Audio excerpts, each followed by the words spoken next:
শুরুতে বরবাদ হয়ে অবশেষে তুফান জয় ঢাকার।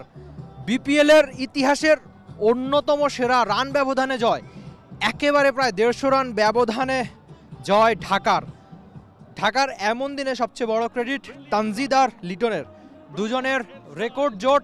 তারপর ঢাকা পেল তাদের প্রথম জয় এবারের বিপিএলে। তানজিদ তামিমের ব্যাটে 64 বলে 6টা 4 8টা ছক্কায় 168 স্ট্রাইক রেটে 108 রানের দারুণ একটা ইনিংস। তবে লিটনের ব্যাটে 55 বলে 125 রানের দারুণ একটা ঝকঝকে ইনিংস। 10টা 4 9টা ছক্কা, তার স্ট্রাইক রেট ছিল 227। এমন দিনে যেন পুরোটাই প্রাপ্তি লিটন দাসের। ঢাকা তাদের টুর্নামেন্টের প্রথম ম্যাচ জিতেছে। আমরা এর আগে যদি বিপিএল ইতিহাসের রান ব্যবধানের সবচেয়ে বড় জয়টা দেখি তাহলে সিলেট জিতেছিল 119 রানে চট্টগ্রামের সঙ্গে। তবে সেই ম্যাচের গল্প আপাতত থাক, যেখানে আদতে ঢাকার গল্পটাই বেশি। আমরা আজকে লিটন আর তামিমের রেকর্ড নিয়ে একটু বেশি কথা বলতে চাই, যেখানে 44 বল সেঞ্চুরিতে লিটন দাস দ্বিতীয় দ্রুততম সেঞ্চুরি করেছেন টি-20তে বাংলাদেশি ব্যাটারদের মধ্যে। পারভেজ হোসেন ইমনের ছিল সেটা 42 বলে। তবে স্বীকৃত টি-20তে সিলেটে এটাই ছিল দ্রুততম সেঞ্চুরির রেকর্ড, সঙ্গে বিপিএলে বাংলাদেশ ব্যাটারদের মধ্যেও দ্রুততম সেঞ্চুরি।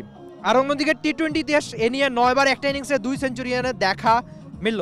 তবে প্রথমবার কোনো 2 বাংলাদেশি তা করে দেখালেন।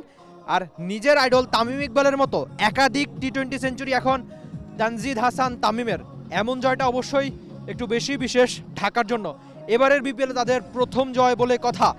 তার সঙ্গে 241 রানের জোট লিটন আর তামিমের। বিপিএল ইতিহাসে তো বটেই, যে কোনো টি-20তেই এটা দ্বিতীয় সেরা জুটি। সর্বোচ্চ জাপানের 2 ওপেনারের অপরাজিত 258। তবে আমরা নানান টুর্নামেন্ট দেখে থাকি টি-20তে, যেখানে দারুণ এই জোট আজকের 2 ওপেনারের। বিপিএল ইতিহাসে এই প্রথম দেখলো 250 রান, ঢাকা 254 রানই বিপিএলের সেরা দলীয় সংগ্রহ। উল্লেখ্য, এর পরের সর্বোচ্চ 9টা স্কোরের সবকটাই হয়েছে চট্টগ্রামে। এমন দিনটা অবশ্যই ঢাকার জন্য রেকর্ড। আর ফ্রেমে তানজিদ হাসান তামিমের দেখা মিলছে অবশ্যই, তার জন্য একটু বেশি পাওনা ছিল এমন একটা দারুণ সেঞ্চুরি।